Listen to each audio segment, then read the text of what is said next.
तबेले में ससुराल। लेखा और रजत एक ही ऑफिस में काम करते थे। लेखा अक्सर रजत को देखती थी कि वो कैसे सबसे बहुत अच्छे से बात करता है, सबकी मदद करता है। सुनो ललिता, तुम रजत को कब से जानती हो? हम दोनों तो 5 साल से इसी ऑफिस में काम कर रहे हैं। बहुत अच्छा इंसान है। क्या बात है भाई, क्यों इतनी जांच पड़ताल हो रही है? अरे ऐसी, अब टीम का इंसान है तो नज़र तो पड़ती है ना। थोड़ी देर में लंच होता है। वो देखती है कि रजत एक महंगी सी कार में घर गया। ये तो वेल सेटल्ड सा लगता है, अच्छी खासी नौकरी भी है, रहन सहन भी अच्छा ही लग रहा है। समय बीतता है और दोनों की एक दूसरे से बात भी चालू हो जाती है। लेखा भी सीधी सादी सी थी, अपने काम से काम रखना बस। रजत भी उसे पसंद करने लगता है। और कौन कौन है आपके घर में? बस मैं और मेरी बड़ी बहन। उनकी तो शादी हो चुकी है, पापा भी रिटायर हो चुके हैं। मैं भी यहाँ नौकरी के लिए हूँ, हमारा घर यहाँ नहीं है। दोनों में अच्छी खासी दोस्ती हो जाती है। दोनों एक दूसरे को पसंद करने लगते हैं और शादी कर लेते हैं। दोनों के घर वाले भी एक दूसरे को अपना लेते हैं। माँ, हमें बहुत दिन हो गए हमारे गांव वाले घर गए हुए, वहाँ चलते हैं ना, असली घर तो वही है। हाँ, मैं भी यही सोच रही थी बेटा। गांव वाला घर? उसके बारे में तो तुमने कभी बताया नहीं। अरे कहा तो था, शहर में तो बस मैं नौकरी के लिए रहता हूँ, असली घर तो गांव में है। ये सुनकर लेखा को थोड़ा डर लगता है कि पता नहीं वो घर कैसा होगा। कुछ दिन बाद वो गांव जाते हैं। वहाँ का नज़ारा देखकर तो लेखा के होश ही उड़ जाते हैं। चारों तरफ भैंसें ही भैंसें बंधी होती है। उसकी सास जाते ही भैंसों से लिपट जाती है। आए रे मेरी लाडो, कैसी हो तुम सब? कितना मिस किया मैंने तुम सबको। और देखो तुमसे मिलने कौन आया है। जैसे तुम सब इस घर के सदस्य हो ना, एक ये नया सदस्य आया है। फिर वो लेखा को बुलाती है। अरे लेखा, आओ ज़रा, वहाँ क्या खड़ी हो, अपनी बहनों से मिलो। बहनें? ये इन भैंसों को मेरी बहनें बोल रही हैं, हद है। आई माँ जी। रजत, तुमने ये सब तो नहीं बताया मुझे कि ये तुम्हारा असली घर है। अरे, तुमने मुझसे शादी की थी या मेरा घर कौन सा है ये देखकर? हाँ, फिर भी आजकल के ज़माने में तबेला किसके घर होता है? वो रजत से ये सब बातें कर रही थी, तभी कामिनी आ जाती है। बहू, शहर में थे तब कोई बात नहीं थी, यहाँ तो तुम्हें पर्दा करना पड़ेगा। पर्दा मतलब कौन सी खिड़की पर लगाना है? हाय राम जी, ऐसा पर्दा भी नहीं पता क्या? रजत, तुमने कुछ बताया नहीं क्या इसे? रजत कुछ नहीं बोलता, वो इधर उधर देखने लगता है। जाओ पहले अच्छी सी भारी साड़ी पहन कर आओ, यह हल्की सी साड़ी पहनकर हमारी नाक कट जाएगी।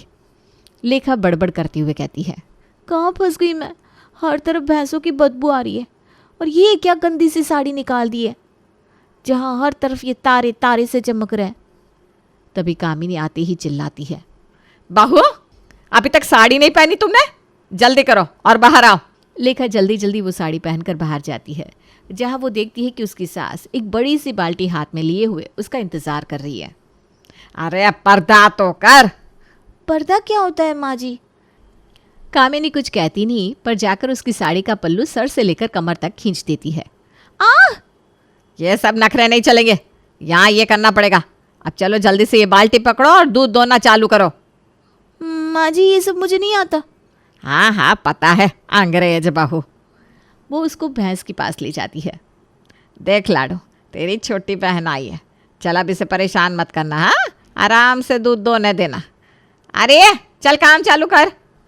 लेखा डरते डरते भैंस के पास जाती है। एक हाथ से पल्लू संभालती है, दूसरे से बाल्टी, और धीरे धीरे भैंस के पास जाती है। हे भगवान, ये कहाँ फंस गई मैं? कहीं ये भैंस लात वात ना मार दे। वो कोशिश करती है, पर तभी उसको एक ज़ोरदार लात पड़ती है। वो धड़ाम से जाकर गिरती है, उसे लग जाती है। रजत, यहाँ से चलो, मैं नहीं रह सकती, यहाँ हर तरफ बदबू आ रही है। चलो? कहाँ चलो? यही मेरा घर है, हम बचपन से यहीं पले हैं। दोनों में बहुत लड़ाई होती है, पर रजत तो वहीं गांव का ही था, उसे कोई दिक्कत नहीं हो रही थी। पर अब कामिनी लेखा को रोज़ सुबह 4 बजे उठाने लगी। अरे कब तक सोएगी? 4 बज रहे, पानी भरने नहीं जाना क्या? वो बड़ाम बड़ाम करती हुई कमरे में घुस जाती है। अरे उठो भी, कब तक सोओगी? और ये क्या गाउन पहन कर सो रही हो? माँ जी, आप कमरे में? हाँ, तो यहाँ कोई कुंडी थोड़ी ना होती है दरवाज़ों में। चल चल उठ, नहा ले और भैंसों के लिए चारा और पानी लेने चल। वो ये नल का पानी नहीं पीती, उनके लिए नहर से पानी लाना पड़ता है। भैंसों के लिए पानी लेने जाना पड़ेगा और चारा मैं डालूंगी? अब ज़्यादा सवाल जवाब मत कर, उठ और चारा डाल। लेखा अपने आंसू पोंछते हुए काम में लग जाती है। वो रजत को देखती है जो घोड़े बेचकर सो रहा था। ये कितने मज़े से सो रहा है। मेरी ज़िंदगी झूठ बोलकर बर्बाद कर दी, अपने घर की हर बात मुझसे छुपाई। वो बेमन से अपनी सास के साथ पानी लेने जाती है। माँ जी, और कितना चलना पड़ेगा? मुझे इतना चलने की आदत नहीं है। अरे अभी तो आधा किलोमीटर भी नहीं हुआ, अभी तो 2 किलोमीटर है। हैं? क्या? हम भैंसों के लिए इतनी दूर पानी लेने जा रहे हैं? भैंस मत बोलो ना, बेटियां हैं मेरी। लेखा चुप हो जाती है। 2-3 घंटे के बाद वो पानी लेकर आते हैं। लेखा सीधे कमरे में जाने लगती है। कमरे में कहाँ जा रही हो? हाँ, ये पानी भैंस के आगे रखो, फिर इनको नहलाओ। मैं नहलाऊं? हाँ, तो घर की बहू हो, सब काम तो करने पड़ेंगे। लेखा सर पकड़ लेती है। जब हम शहर में थे तब ये कैसे बड़ी बड़ी कार्स में घूमते थे, महंगे महंगे होटल्स में खाते थे, और असल में कैसा निकला ये। वो भैंसों को नहलाने लगती है। मैं अपने दोस्तों के साथ गांव घूमने जा रहा हूँ, तुम चलोगी? इस गावड़े में है कुछ देखने के लिए? सोच लो, इन भैंसों को नहलाना है या फिर चलना है। वो फटाफट हाथ धोकर जाने लगती है कि कामिनी आ जाती है। अरे कहाँ चली? अभी तो 2 को ही नहलाया है, बाकी भी तो बची हैं। लेखा फिर से भैंसों को नहलाने लगती है। तभी कामिनी अपनी भैंसों को देखने आती है। जरा देखो तो महारानी कैसे साफ कर रही है भैंसों को। ये क्या हाल बना रखा है, पूंछ भी ठीक से नहीं धोई। हमारा जमाना होता तो भैंसें चमचमाती रहती। माँ जी, सुबह मुन्ना को स्कूल भेजने में देर हो गई, इसलिए वक्त नहीं मिला, पर अभी चारा डाल दिया है। हाँ हाँ, अब तो बहुओं को सब कुछ ऑफिस और मोबाइल में ही दिखता है। भैंसों की सेवा करना तो जैसे भूल ही गई है। तुम्हारी आदत ना घर का सत्यानाश कर देगी। माँ जी, मैं तो सारा काम समय पर करने की कोशिश करती हूँ, लेकिन आपकी उम्मीदें इतनी ज़्यादा है कि भगवान भी आ जाए ना तो पूरी ना कर पाए। देख रहे हो ना आप अपनी बहू की जुबान, यह तो आजकल की लड़कियों का हाल है। अरे भाग्यवान, तुम भी तो अपनी सास से इसी तरह बहस करती थी। मैं तो तब भी चुप था और अब भी चुप हूँ। कामिनी चुप हो जाती है। इतनी ही देर में एक भैंस जोर जोर से रंभाने लगती है। अरे इसे क्या हो गया? मुझे क्या पता, मुझे इनकी भाषा थोड़ी ना समझ में आती है, आप ही देखिए। कामिनी उसके पेट पर हाथ फेरती है। इसका पेट खराब है। है? अच्छा, अब ये कि इनको नहलाना छोड़ और इसके लिए दवाई बनाओ। मैं खाना खा लूँ? वहाँ तो हम नाश्ता भी करते थे, यहाँ सुबह से सिर्फ चाय पी है। हाँ हाँ, तो खा लेना, पर पहले इसकी दवाई बना। लेखा बड़बड़ करते हुए चली जाती है। ये क्या तरीका है रजत, तुम अपनी मम्मी को कुछ नहीं बोलोगे? मैं क्या यहाँ सारा दिन भैंसों का ही काम करती रहूँगी? इसीलिए शादी की थी मुझसे? मैं नहीं बोल सकता अपनी मम्मी को। अब ये तुम्हारा ससुराल है, काम तो तुम्हें करना ही पड़ेगा और हर काम करना पड़ेगा। इतनी ही देर में कामिनी की आवाज़ आती है। अरे बना ली क्या दवाई? आ रही हूँ माँ जी। एक तो वो आपकी भाभी का बेटा मुन्ना सारा दिन चाची चाची करके दिमाग खराब कर देता है। मैं ही उसको खाना खिलाऊं, उसे नहलाऊं, ये क्या तरीका है? रजत कुछ नहीं कहता, वो चला जाता है। इतनी ही देर में एक भैंस गोबर कर देती है। अरे इसका पेट खराब था ना, ये तो होना ही था। चलो कोई ना, उठा लो अब। मैं? अरे तुम नहीं उठाओगी तो क्या मैं उठाऊंगी? मेरी सास ने मेरे रहते कभी गोबर नहीं उठाया, और तुम मेरी बहू हो तो तुम्हें ही उठाना पड़ेगा। लेखा अपनी नाक पर कपड़ा बांधकर झाड़ू और पानी से थोड़ी सी सफाई कर देती है। अरे अरे लेखा, ये क्या कर रही हो? गोबर उठाने का ये कौन सा तरीका है? आधा गोबर तो वहीं पड़ा है। माँ जी देखिए, मैंने सफाई कर दी है, अगर थोड़ा बहुत बचा है तो बाद में कर दूंगी। हाँ नहीं, बाद में कुछ नहीं होगा, अब भी साफ कर। हमारे ज़माने में ऐसा काम अधूरा छोड़ने का सवाल ही नहीं था। माँ जी, हर चीज़ आपकी तरह करना संभव नहीं है, मैंने जितना हो सका कर दिया, अब आप खुद चाहे तो देख लीजिए। क्या मतलब है तुम्हारा? अब मुझे काम करना पड़ेगा? अरे बहू हो, बहू की तरह रहो। ये जवाब देने की आदत ना बंद कर दो। अगर आप हर छोटी बड़ी बात पर टोका टाकी करेंगी ना तो कभी कभी जवाब देना पड़ता है। सास बहू की बहस सुनकर रामलाल और मुन्ना वहाँ आ जाते हैं। अब आप इसे समझाओ, यह बहू हमारे तौर तरीकों के खिलाफ जाती है। भैंसों को ठीक से देखना तो दूर मुझसे बहस करती है। माँ जी मैंने भैंस का पूरा ध्यान रखा है, लेकिन अगर आप हर काम में कमियां निकालेंगी तो फिर कुछ भी सही नहीं लगेगा। क्या हुआ कामिनी जी? दूर से आपकी आवाज़ें सुनाई दे रही थी, सब ठीक तो है ना? इस बहू ने भैंस का क्या हाल बना रखा है और उल्टा मुझे जवाब दे रही है। अरे कामिनी जी, बहू काम तो कर रही है, अब अगर थोड़ी गड़बड़ी हो भी जाए तो कौन सा पहाड़ टूट जाएगा। आप लोग ना छोटे छोटे मुद्दों पर हंगामा मचा देते हो। अब बस पे करो भगवान, तुम दोनों हर समय लड़ती रहती हो। भैंस को भूसा चाहिए, ना कि तुम्हारी बहस सुनने की सज़ा। दादी और चाची की ये लड़ाई टीवी सीरियल से ज़्यादा मज़ेदार है। चुप कर, ज़्यादा नटखट बनने की ज़रूरत नहीं है। मुन्ना तुम ही हमारे जज बन जाओ, बताओ किसकी गलती है? दोनों की, लेकिन अगर आप दोनों मिलकर काम करें तो लड़ाई की नौबत ही नहीं आएगी। अगले दिन फिर सास और बहू दूध निकालने की तैयारी कर रही थी। अरे ज़रा तेज चल, कब से कह रही हूँ बाल्टी और मग उठा ले, लेकिन तू वही धीमी चाल में आ रही है। माँ जी मैं आ रही हूँ ना, सुबह से लगातार काम कर रही हूँ, थोड़ा तो धैर्य रखिए। अरे अगर तुझसे ये छोटा सा काम भी ठीक से नहीं होता तो बड़ी बड़ी बातें करना तो बंद कर। माँ जी अगर आपकी निगरानी ना होती तो मैं शायद सारा काम और बेहतर कर पाती। कामिनी और लेखा के बीच तकरार जारी रहती है। इसी बीच भैंस अचानक से जोर से रंभाने लगती है और दूध निकालने की बाल्टी पलट जाती है। अरे बाप रे, ये क्या किया तूने? सारी मेहनत बर्बाद कर दी। अब इस दूध का क्या होगा? माँ जी ये मेरी गलती नहीं है, आप ही भैंस के पास खड़े खड़े चिल्ला रही थी, इसी वजह से वो घबरा गई। ओहो, अब मेरी गलती हो गई। तेरी लापरवाही की वजह से सब बर्बाद हुआ और दोष मुझ पर डाल रही है। झगड़े को सुनकर रामलाल और मुन्ना वहां पहुंचते हैं। अब क्या हो गया? ये दूध क्यों फैल गया? दादी और चाची की बहस में भैंस भी परेशान हो गई होगी। उसने सोचा होगा दूध ही गिरा देती हूँ, शांति हो जाएगी। तू तो चुप ही कर, हर समय मजाक नहीं करते।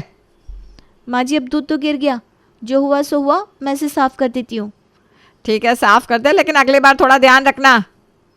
लेखा चुपचाप सफाई करने लगती है। माहौल थोड़ा गंभीर हो जाता है। सब अपने अपने कमरों में बंद हो जाते हैं। शाम को जब लेखा बाहर आती है तो देखती है कि एक भैंस नहीं है। वो घबरा जाती है और कामिनी को बुलाती है। माँ जी जल्दी आइए, तबेले में नहीं है। क्या भैंस नहीं है? ये कैसे हो सकता है? कल रात तो इसे बांध कर रखा था। पता नहीं माँ जी, मैं सुबह जब आई तो भैंस का कोई नामो निशान नहीं था, रस्सी भी टूटी पड़ी है। जरूर तेरी लापरवाही का नतीजा है। अगर तूने सब ठीक से चेक किया होता तो यह नहीं होता। माँ जी मैंने सब कुछ चेक किया था, लेकिन अगर रस्सी कमज़ोर हो तो इसमें मेरी क्या गलती? क्या हो रहा है? क्यों चिल्ला रही हो? देखिए इस लेखा की वजह से क्या हो गया। नहीं पापा जी, मैं तो खुद परेशान हूँ, शायद किसी ने भैंस को खोल दिया होगा। दादी हो सकता है कि भैंस खुद ही आपके झगड़ों से तंग आकर भाग गई हो। चुप कर, हर बात में मजाक करना बंद कर। अब जल्दी से सब लोग भैंस को ढूंढो। सभी भैंस को ढूंढने निकलते हैं। तबेले के आसपास के खेतों और गांव की गलियों में खोजबीन होती है। इसी दौरान रघु भी उनकी मदद के लिए आता है। राजत तू भी देख, कहीं आसपास ही होगी। हमारी भैंस है, कहीं दूर नहीं जा सकती। माँ जी हो सकता है भैंस खेतों के उस तरफ चली गई हो। मुन्ना और मैं उधर जाकर देखते हैं। ठीक है, लेकिन ध्यान रखना, अगर भैंस नहीं मिली ना तो मैं तुझसे बात नहीं करूंगी। मुन्ना और लेखा खेतों की तरफ जाते हैं, जबकि रघु और रामलाल दूसरी दिशा में खोजते हैं। थोड़ी देर बाद मुन्ना चिल्लाता है, चाची इधर आइए, भैंस यहाँ पेड़ के नीचे है। सभी लोग दौड़कर वहां पहुंचते हैं। भैंस पेड़ के नीचे आराम से बैठी थी, लेकिन उसकी रस्सी पूरी तरह टूट चुकी थी। देखो ये सब ना तेरी लापरवाही का नतीजा है लेखा। अगर तूने रस्सी ठीक से बांध दी होती तो ऐसा नहीं होता। माँ जी मैंने रस्सी ठीक से ही बांधी थी, लेकिन पुरानी रस्सी थी इसलिए टूट गई। अब बार बार दोष देना बंद करें और भैंसों को घर ले चले। सही बात है, भैंस को घर ले चलते हैं। अगली बार एक नई और मजबूत रस्सी ले आना। दादी आप चाची पर गुस्सा मत कीजिए, भैंस ने मुझे बताया कि वो ताज़ी हवा खाने गई थी। भैंस सकुशल घर आ जाती है और कामिनी को चैन की सांस आती है। सबका पूरा दिन खराब करके वो तो रात को चैन से सो जाती है। रजत ये क्या ज़िंदगी हो गई है मेरी, सारा दिन बस भैंस तबेला चारा इन्हीं के आसपास घिरी रहती हूँ। इन चक्कर में नौकरी भी हाथ से चली गई। मैं यहाँ से जाना चाहती हूँ बस। देखते हैं, चलते हैं 1-2 दिन में। लेखा तो वहाँ से जाने के नाम पर ही खुश हो रही थी, पर अगली सुबह कामिनी फिर से हंगामा मचा देती है। अरे लेखा, इस भैंस को कब नहलाएगी? पूरी गली में हमारी हंसी उड़ा रहे लोग। भैंस से बदबू उठ रही है। अम्मा जी कल ही तो नहलाया था गौरी को, बारिश हो गई थी, फिर गंदी हो गई होगी। तू ना बहाने मत बना। भैंस को साफ रखना तेरा काम है। जब से घर आई है कोई काम ढंग से नहीं किया। अम्मा जी भैंस नहलाना तो मेरा काम है, लेकिन उसका गोबर हर जगह फैला होता है, उसे कौन साफ करेगा? क्या कहा? क्या तुम मुझे ताने मार रही है? मैंने अपनी जवानी में 10-10 भैंसें संभाली है और तू एक को नहीं संभाल सकती। क्या जवानी में सासू माँ ने भैंसें संभाली थी या फिर पड़ोसियों से काम करवाया था? लेखा चुपचाप बाल्टी लेकर भैंस को नहलाने लगती है। कामिनी वहीं खड़ी होकर निर्देश देने लगती है। साफ पानी डाल। ये क्या गंदा पानी डाल रही है? और हाँ, उसके कानों के पीछे सफाई करना मत भूल, बदबू वहीं से आती है। जी अम्मा जी कर तो रही हूँ सब। उसी समय पड़ोस की कमला काकी आती है। अरे भाई क्या हुआ, सुबह सुबह इतनी चिल्ला क्यों रही हो? क्या बताऊं कमला, मेरी बहू इतनी आलसी है, भैंसों को नहला भी नहीं सकती। पूरे गांव में हमारी नाक कटवा दी इस बदबू ने। अरे बहू सासू माँ को ना ज़्यादा सीरियसली मत लो, ये तो खुद भी भैंस को देखकर भाग जाती थी। अरे चुप कर कमला, तू क्यों बीच में टांग अड़ा रही है? लेखा मन ही मन सोचती है कि ये भैंस तो बहाना है, सासू माँ को बस कुछ न कुछ बोलने का मौका चाहिए। कामिनी कमला काकी के साथ चटखारे ले लेकर बहू की बुराइयां कर रही थी और लेखा अंदर ही अंदर कल वाली बात सोच रही थी कि रजत ने कहा है 1-2 दिन में यहाँ से चले जाएंगे, पर उसे पता था वो दिन कभी नहीं आने वाला। उसकी पूरी ज़िंदगी अब भैंसों के बीच ही निकलने वाली थी।